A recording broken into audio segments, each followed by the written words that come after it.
I'm JD, and welcome back to my channel where I talk about planners and writing and mom life sometimes and ignore the chaos in the background. It is the end of the week. It has been a crazy week, and I am just not going to worry about cleaning until Sunday when I normally clean. So, excuse the mess. I'm sorry, but it is what it is. So today I wanted to talk about series Bibles and what they are and how I create my series Bibles in Google Sheets. Before we get started today, I wanted to talk real quick about Publish and Thrive. It's a great self-publishing indie career author course that just talks about publishing in today's market and what it's like to be an author today and how to thrive in this author climate right now. And this course is getting ready to kick off again in February, and I have got a link down below if you're interested to check it out. It is an affiliate link, but I took this course back when it first ran last year. I can't remember when it was because my brain is fried. I think it was over the summer. I really enjoyed it. It was jam-packed full of information. I cannot believe it. I mean, she takes you step by step in each vendor how to publish. So Publish and Thrive is a 5-week course that starts I think it starts February 10th. There's a great Facebook group that goes along with it. And when you purchase the course, you get lifetime access. So whenever she updates it, you've got that information.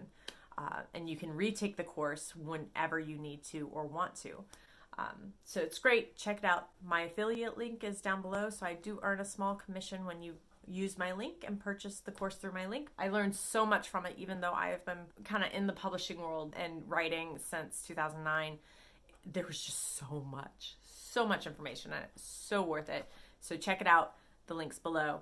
And now we're going to get back to Google Sheets. Today I'm talking about my series Bible and what it is and why they are so important and how I create mine. I'm actually going to go through in a minute and show you step by step how I create mine in Google Sheets. But yeah, what is a series Bible? A series Bible is life-saving notebook when you have almost no brain space or you have a very large series, a very large world you have to keep track of when you're writing. A series Bible is what you need to help you and keep your sanity, especially for like crazy moms. I'm always on the go. I barely have the brain capacity to remember where I need to be at what time, trying to remember which character had gray eyes, blue eyes, brown eyes, or what each character's backstory was, especially when I'm working on 3 different stories at once in 3 different worlds. It's a lot, and it's a lot to keep straight up here. So that's where a series Bible comes in. It keeps track of your characters' worlds. If you're writing sci-fi and you have different planets and settings, any backstory that happens off the page, it all goes into your series Bible. I even keep a glossary of terms because I tend to make stuff up or give some words new meanings in my paranormal worlds. So having a glossary of terms, so I always use the same term the same way, is very helpful. Going through step by step creating a series Bible can be difficult, especially in the beginning when you're just starting to write your series or you're just starting a work. You don't want to stop every 2 seconds when you introduce a new character. So when I've found the best time to make a series Bible is when I go after that first draft and I'm going back to reread, and I've kind of got everything kind of set up. That's when I go back to make a series Bible, which I'm getting ready to do for my Legacy of the Necromancer book for Wattpad. I'm getting ready to publish that, so I wanted to go through and change a few inconsistencies I know that are in the story, which is where the series Bible is going to come in, because I have not created one yet. I've been working in this story since 2012? No. Yes, I think it's 2012 maybe since I've been working in this story. So the fact that I haven't done one yet, I've been meaning to, but I haven't done it yet. So anyway, That's what I need to do. Now, a lot of people I know will create actual notebooks, binders, physical things they can carry around with them when they're doing edits and stuff, something they can open on their desk and do their while they're editing and kind of flip through as they need to through all the different sections of the series Bible. And that's great if you're working in one place all the time. I am literally almost all the way on the go all the time. I hardly ever get to sit down at my desk and work. About the only time I get to sit here at my desk and work is either late at night when the kids are gone to bed, and I get maybe, if I'm lucky, an hour before I end up going to bed, or another times I might get 10 minutes here, 20 minutes there throughout the days on the weekends. Otherwise, I am on the go in my car. I am writing at Starbucks, or I'm at Panera with a writing group, or I'm 10 minutes in the car in a parking lot waiting for the kids to get out of school. I'm always somewhere else. And again, with kids, if you're a mom, you've got all the other stuff you have to carry. Book bags, lunches, snacks, changes of clothes, the diaper bag, activities for when the kids get bored. If you're at a restaurant, you've got the dry cleaning. Oh God, I left my dry cleaning in the back of the car. There's always stuff to carry when you're a mom or a parent on the go, and I did not want another thing to carry when I'm on the go. It's bad enough, especially now that I've hurt my shoulder. Carrying stuff, like having heavy bags, it's enough just keeping up with the kids' stuff, let alone my own writing stuff. So I started working in Google Sheets. I guess it was about a year ago. I created my first series Bible in Google Sheets off of the suggestion from my friend Jax McQueen, who got the idea from our friend Remy Allen, I think, who got the idea from another friend of ours, a mutual friend of ours. And so it's just kind of been passed down, which is really awesome. And I've loved using it for my American Blood series. I've got a huge world for that. 9 books are planned in this series, not including the prequel that is almost done. And so there's just a lot to keep straight in that world. So having a Google Sheets is really nice because I can have an individual sheet for each section and put all the information on that sheet. And I'll show you that one here in a few minutes. Another thing about the Google Sheets is that it's easy to access anywhere with the app. Now, some of the information, once the spreadsheets get so large, it can be hard to flip through on my phone. But as long as I have internet access or I have my phone with me, I can pull it up on my laptop. Or I can pull it up in my Google Sheets app on my phone. It can take a little bit more time to dig through to find certain things. Let's switch over to the screen and I will show you what we're doing here.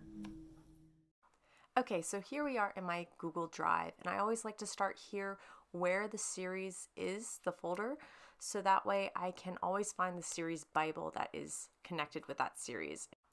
So you can see I've opened up a new spreadsheet, and I'm going to go ahead and rename it here so I don't lose it. And I think I just go ahead and add this as the Legacy Series Bible.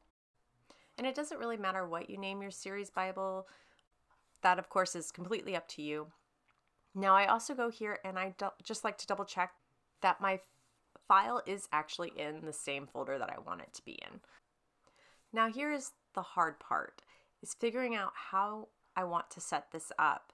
And I actually end up doing this fairly similar to my other series Bible, which I will open in here in a minute. But first, I'm going to name this first sheet my characters. I always start with my characters, and I'm just going to go ahead and create a bunch of sheets here.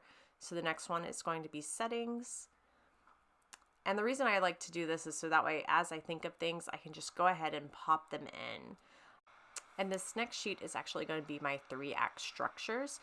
This is usually my second step in my outlining process, and I keep all of the 3-act structures for the series all on that one sheet, so that way I can keep track of any sorts of plot lines and whatnot.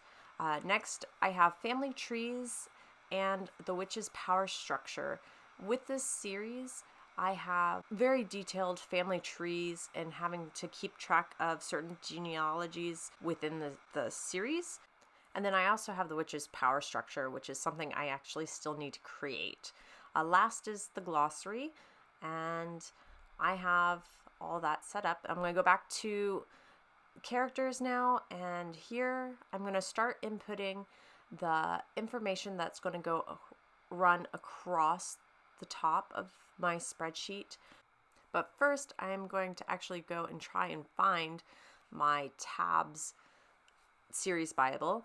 And this is why I say to always keep it in the folder with your books, because I got to here and I realized it was not in that folder and I didn't want to go searching for it. So I just started to type out the title of that and it pops up. That's a little Chrome trick.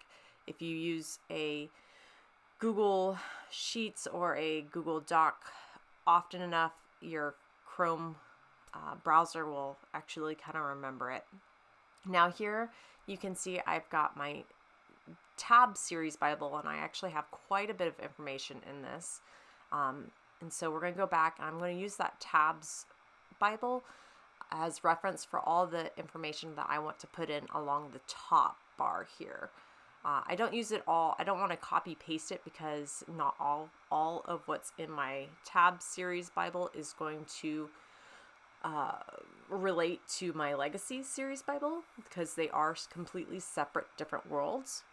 But here I've got faction, family, physical descriptions, and I also have to play with the formatting here because I am obsessive about it, and I can't focus unless it's just right. So I've got had to center it and have the text wrapping, and I go ahead and move the bars there so that way as I scroll, that top line is always going to stay static and that A column will always stay static, so that way I can't confuse which name and which section we're in when I'm scrolling through, which is quite important when you're going through these big sheets. Now, so I've got faction, family name, physical description, importance to the story. The DOB actually stands for date of birth, where they currently live, where they're from, any family connections. I'm trying to think of what else I can put in here. And let's see, I do demons because they're necromancers, so a lot of them are able to summon demons. Basically, it's anything I want to be able to reference to a certain character, like possible triggers, or if they have any health issues, if they have certain pet peeves, what their occupations are, anything that might be relevant to the story and anything that might also be referenced later. But again, this is all very subjective and you can put whatever you want in there. Now, I also like to go ahead and put in when a character's first appearance in the story is. This just makes it a little easier to go back and find certain things, especially with side characters or the rarely seen characters in each book. So that way I can easily kind of go back and find them. And actually for side characters, I might go in and put in every single appearance just to keep up with where and when they are appearing. All right, now the fun part. Now I'm going to try and fill this out from memory for my main character of this series, which is Ezra. Now for this exercise, I'm just going to fill it out as if we were meeting him page 1 of the story. I'm not going to go into any spoilers, so if you haven't read Will of the Witch or Legacy of the Necromancer on Wattpad, you're not going to get any spoilers. But generally, when I do have a series Bible, I have these updated to the most recent book I have written. so that way they kind of grow and evolve. If there is something that is important to note for each book, I would probably list it under 3-act structures, or maybe even create a side tab or another sheet of subplots or other notes that I need to keep per book. But otherwise, this right here that I'm entering in is all just, there's no spoilers for you guys, so no worries about that.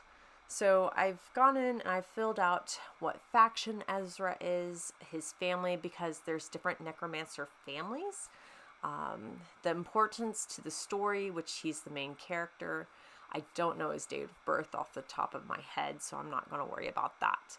But he is a college student, and he is actually talentless, which is a key component of the Legacy series. He starts off as having no power whatsoever. Now here I am entering in which book he first appears in, and this might look a little weird, but I tend to give each book a code because I also have just really long titles for my stories. Here I'm just going to go back and I'm going to scroll over and just put in a physical description of Ezra. And this is why I tend to use series Bibles, because I will often just kind of forget about the physical descriptions, and that's one of the things I have to go back in after my first draft and add in. And I also tend to change them very often in my first draft, so having a space in my series Bible for them is key. And eventually I will even throw in photographs, as you saw on my other series Bible, and that's just as I come across a photo that reminds me of a certain character. Alright, now on to settings. And I'm just going to go ahead and set it up similar to my character sheet, and where I will put the first row as static and go ahead and start adding in some of these different categories that I keep with my settings. Now this one I'm kind of flying by the seat of my pants because I actually do not have a settings tab set up yet on my series Bible. I have it there, I just have not actually filled it out on the other one. So this one I kind of figured I'd do like a physical description and the relevance that setting has to the story, and I might even throw in another couple of categories later on with, say, photos and notes and even significant moments in the storyline that happen at each of these places. So right off the bat, I've put in college because I haven't actually given them the college a name yet. So I just have college. The Stanwood Mountain, which I have misspelled horribly there, but oh well.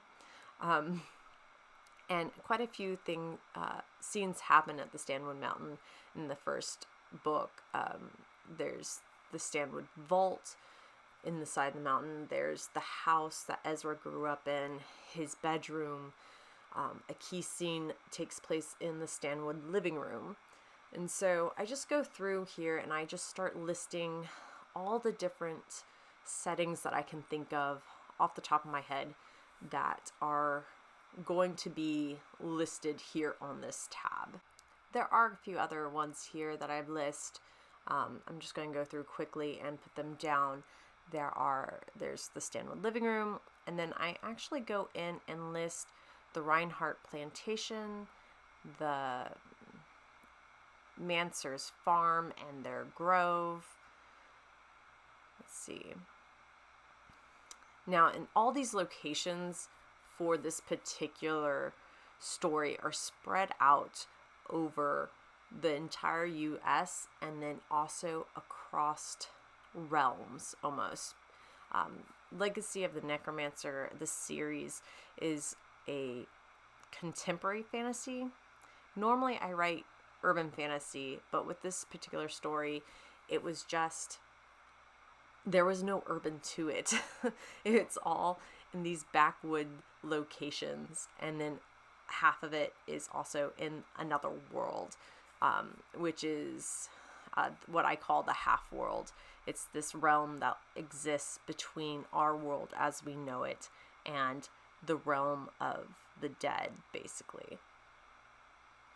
So I have the half world, Tamner's village, which actually is in the half world. And there's a few other ones that I might throw in there, like the temple and another village or two that the group comes across in their journeys. Now, 3x structures. This one I'm just going to start messing with these columns and whatnot. This is going to take a little bit, but how I outline my stories. I start with like a small summary, and by small I mean 2 to 3 paragraphs of what happens in the book.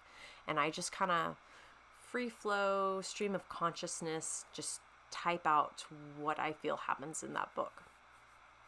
And then from that, I create a 3-act structure, which I am setting up here in these columns right now. And with that, once I have this 3-act structure created, I can start going scene by scene and figuring out which scenes are what, and where they need to be. I'll switch things around, but I always like having it somewhere central, this 3-act structure central, so that way I can refer back to it when I'm halfway through my first draft and something's just not right. I can go back and I can kind of play with it and add another scene, or I realize, oh, this scene needs to be in Act 2, not at Act 3, or Act 1 instead of Act 2, things like that. So I like having them to refer to. Now, I also like having them in my series Bible because I can also then refer back to them once I am in later books. So in my American Blood series at the moment, I am I'm drafting book 2. I'm actually in the middle of that first draft, and I have kind of come to a standstill.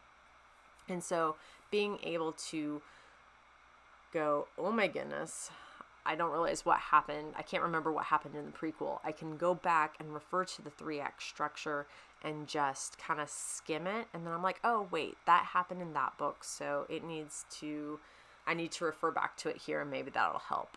So just having those on hand is very handy. And how many times can I say hand? But yes. So I'm just going to go ahead and set this up for the 3 books I know that are in this series. I'm not going to fill them out just yet because I think that would hurt my brain trying to do that, and that would make this video super long. So I have Legacy of the Necromancer, Will of the Witch, and I also color code my stories when I am writing in them, especially for different books of the series. So Legacy of the Necromancer is usually red. My Will of the Witch, anything that refers to that, is green for this series, because one of the points of view is John, and he's a Earth Witch, so I just think green. And then Wrath of the Gods is the 3rd book. Now this book I think I have a couple of that paragraph summary for this book, but I don't have a 3-act structure just yet. And as I finish setting this up, I'd love to know, leave a comment down below if you would like a more in-depth look at how I outline my stories and my series. Or I'd love for you to tell me how you outline. Do you use a 3-act structure, or do you use a different method to outline? Leave me a comment down below. And now I have got this tab finished, but I am going to switch over to my other series and kind of give you a scroll through of how it looks filled out. And this is how I have it filled out for 3 books right now. The prequel in book 1 and 2, and then I have a blank one for book 3, which I haven't started on just yet. All right, family trees. I'm not going to worry about putting those in. I have actually got to dig some of those paper copies of those family trees out of my bookcases. And here I'm flipping through over to the other series Bible just to grab my glossary of terms. And I just have it set up like ABCD kind of thing, just because I really liked being able to flip through it alphabetically. And so I'm just going to flip back over to my tab series Bible and just kind of scroll through here and kind of show you what it looks like filled out.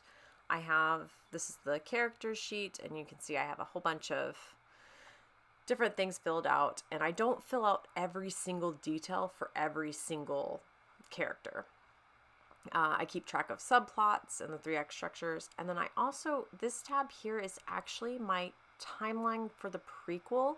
So the prequel actually happens over a period of, I think, 3 weeks, and it just helps that I have a timeline, and it's just set up like a calendar, and I keep a list of the certain events at the certain times that they happen, so that way when I am referring to dates and whether or not something was 2 weeks ago or it's been 3 weeks, I can actually have a concrete visual of that to refer back to when I'm editing.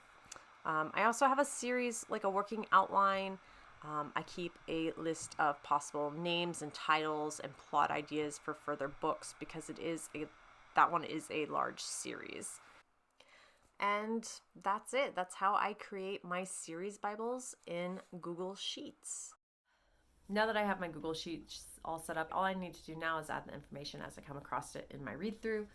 And there I have it. Now that I have it set up in Google Sheets, I can access it on the go anywhere I need it, and that's going to be really handy to have. I want to thank you guys for joining me today while I worked through my Google Sheets and set up the series Bible. I really hope that you enjoyed it and found it helpful. If you did, give it a thumbs up, give me a like, and I will see you guys next time. Peace, love, and happy writing, y'all.